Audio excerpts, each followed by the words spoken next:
Buenas noches, hermanos, hermanas, nuevamente aquí en esta segunda parte del curso que tenemos el día de hoy. Este tema que el día de hoy vamos a tomar está relacionado a los dos primeros que hemos visto anteriormente, el tema del pecado como situación en la cual el ser humano se encontraba bajo la caída del hombre y la mujer, y que ellos no podían encontrar el camino de poder restaurar esa relación inicial, y era necesario que para poder ir en búsqueda de ese reencuentro es necesario que tomara conciencia, y que al tomar conciencia de las cosas que nos alejan de Dios es que se producía el arrepentimiento. El arrepentimiento es la llave importante para abrir esas nuevas puertas que permitan relacionarnos nuevamente con nuestro Creador, nuestro Hacedor.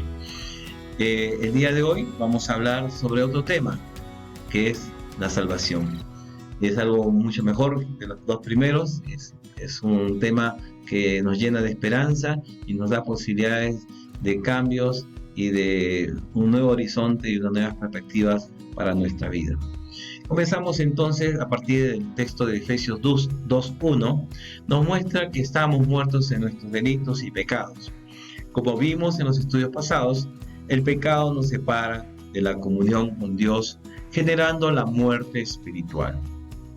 Sin embargo, el resultado de la desobediencia del ser humano no fue solo la muerte espiritual. La Biblia nos enseña que un día todos nosotros compareceremos delante de Dios para rendir cuentas de todos nuestros actos, para todos los que son hallados en deuda o en falta. Para con Dios está reservado el juicio y una eternidad de tormento. De eso hemos sido salvados, si no estaríamos prácticamente condenados. Pero la gracia y la misericordia de Dios, que es lo que lo mueve en todo momento, ha permitido que nosotros podamos salir de esta existencia miserable, lejos de la comunión con Dios. Esto es lo que veremos en este estudio, ¿no? ¿Recuerdan el libro de los miserables, en el cual no había posibilidades de ese niño que había robado por hambre? Fue perseguido durante toda su vida porque no había posibilidades de perdón, ¿no?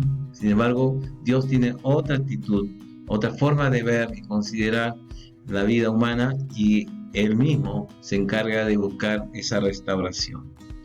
Por gracia somos salvos. Gracia significa esta actitud de amor que tiene Dios, de no permitir que la humanidad, su creación, se pierda, como vemos en la imagen, ¿no? Que vivamos separados de Él.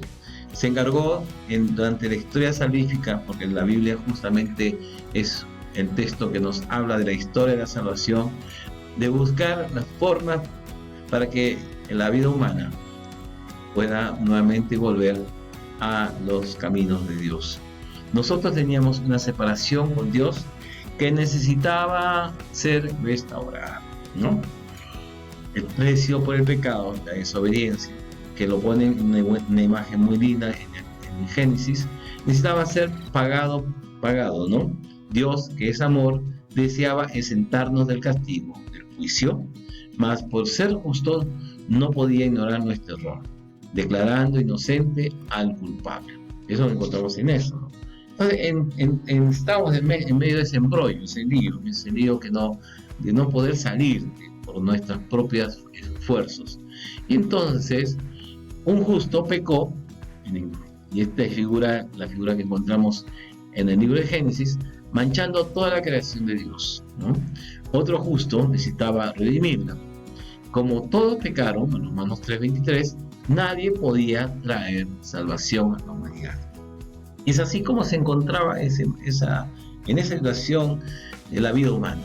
Por eso es que Cristo Jesús viene al mundo, quien es el Hijo de Dios, en Filipenses 2:6, tomó la forma humana, ¿no? Pablo increíblemente desarrolla su pensamiento y habla de la encarnación, ¿no? Vivió una vida sin pecado, en Hebreos 4:15, y pagó el precio de nuestra separación muriendo en una cruz. Colosenses 2:14 y Juan 19:30 reafirman estos conceptos, esta idea de que Jesús, el Verbo, el Hijo de Dios, viene a este mundo y derrama su sangre para purificarnos, ¿no? Es el Cordero de Dios que quita el pecado del mundo. 1 Juan 1:7. Esta es la gracia, es el favor inmerecido, por lo cual somos salvos, ¿no? Cuando hablamos de gracia, entonces relacionemos a esto. Es el amor inmerecido, ¿no? El favor que hace Dios hacia nosotros a pesar de que no lo merecemos. Y por lo tanto, entonces, por medio de la fe, esa es la herramienta que tenemos.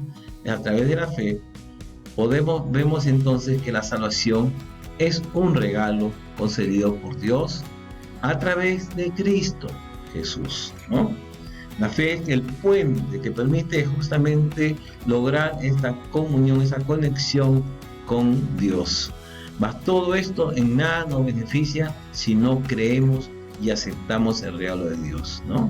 Eso es fundamental. Inclusive cuando invitamos a la comunión, una de las preguntas básicas para participar es creer que Él es el Señor, es nuestro Salvador de nuestras vidas, ¿no? Necesitamos creer para disfrutar de este regalo.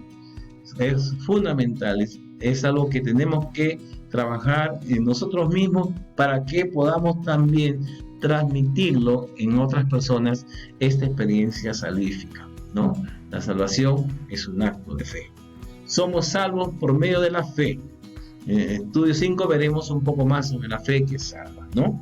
Esta fe que va a implicar una serie de cosas fundamentales para la vida humana, ¿no? No es cualquier cosa. Palabra pequeña, pero que tiene una trascendencia importantísima en la vida y en el pensamiento de las personas, en el pensamiento de cada persona, donde esta puede movernos y llevarnos a realmente a situaciones que parecen imposibles, ¿no? Entonces, ¿cómo podemos tener la certeza de la salvación? Tal vez este sea el mayor cuestionamiento que las personas presentan acerca de la salvación, ¿no?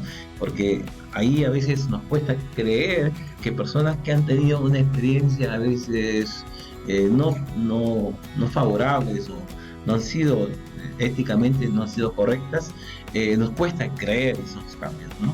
Entonces, ¿cómo se puede vislumbrar esa experiencia en las personas? Y muchos hasta llegan a afirmar erróneamente que no se puede tener la seguridad de nuestra salvación. Entonces, los textos bíblicos de Juan 5:24 y 1 de Juan 5:11-13 nos muestran que si escuchamos las buenas nuevas de salvación, creemos y recibimos a Jesucristo como el Señor y Salvador de nuestras vidas, ya pasamos de muerte a vida. Somos salvos, ¿no? Así de fácil aparece, ¿no? Inmediato. Indudablemente que también vemos que ayer cuando hacíamos un estudio bíblico, digamos que también esos son procesos constantes.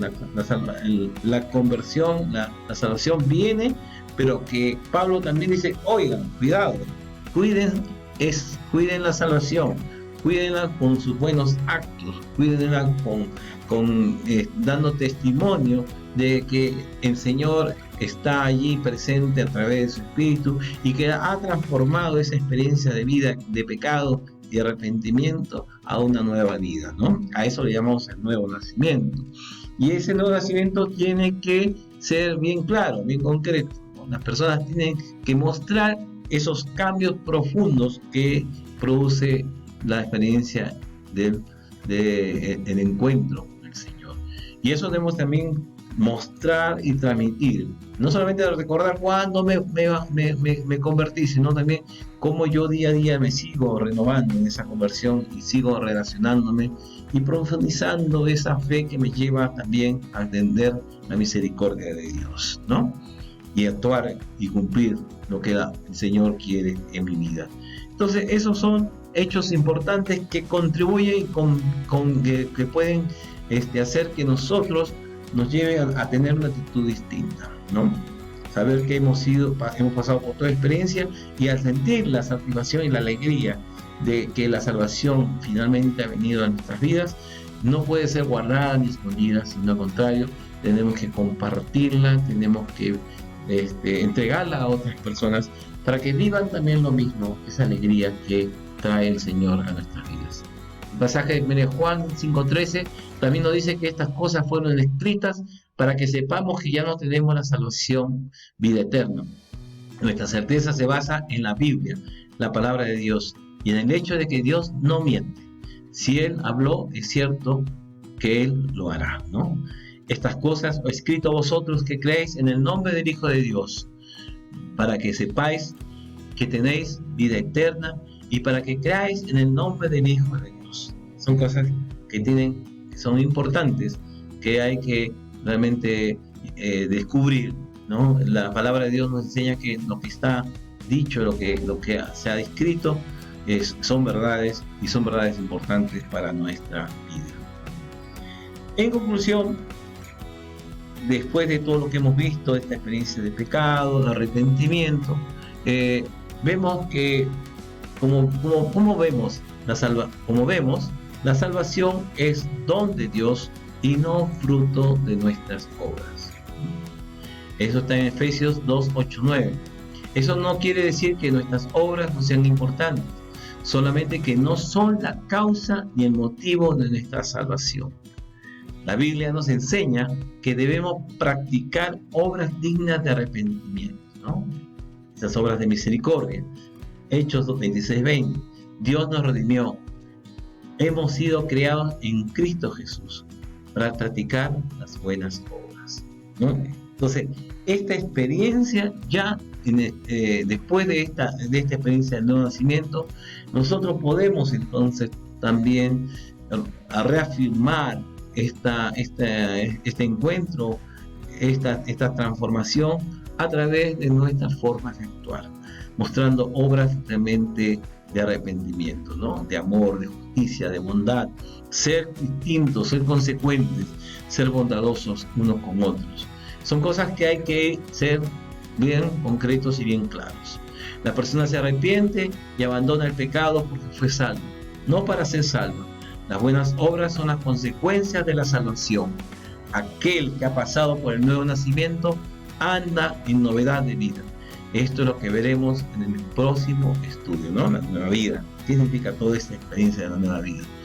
Y entonces, para culminar este video, ustedes cuando lo vean, traten de responder, porque eso hay que retroceder simplemente para ver estas preguntas que estoy dejando. Reflexione acerca de lo que aprendió sobre la salvación y agradézcale a Dios por el regalo que recibió de parte de Él. Todos los días deberíamos agradecer a Dios por lo que has hecho en nuestras vidas. Y la tarea, como fruto de la gratitud que tenemos por el presente que Dios nos dio, evalúe su vida y observe si es que hay alguna área en la cual todavía no manifiesta la gracia de Dios, no manifiesta las obras de arrepentimiento, ¿no? Hay que revisar ahí, porque ese es el proceso que nos permite tomar conciencia. Como consecuencia, estamos destinados a una eternidad de tormentos y por esta razón necesitamos ser. Ustedes tienen que llenar con sus respuestas que van a encontrar también en el mismo texto. ¿Qué es lo que hizo Dios para salvarnos? Ya lo hemos dicho, ustedes sería bueno que lo escriban, que también va a servir también para enseñar a otros esto que ustedes están tratando de hacer, ¿no? Somos salvos por la gracia de Dios. Gracia es favor, ¿no? Y merecido, ¿no? Entonces, les estoy ayudando un poco para que ustedes después lo puedan completar. ¿De qué manera recibimos el regalo de la salvación? ¿Y cómo podemos tener la seguridad de nuestra salvación? Ahí es un tema muy grande, porque esto nos diferencia de otras doctrinas, otros modelos de iglesia. Las obras no son para y más sí de la salvación. Entonces, esta experiencia del día de hoy nos debe llevar justamente a afirmar esto que hoy hemos hablado, ¿no? La salvación como un regalo, como un don que el Señor nos da y que nos da esta esperanza nueva de vivir en comunión con Él. Espero que ustedes lean con mucho cuidado, en oración, y puedan también compartirlo con su familia. Que el Señor les bendiga en esta noche y que podamos también continuar la próxima semana con la siguiente clase que vamos a tener. Hasta luego, hasta pronto. Me despido. Chao.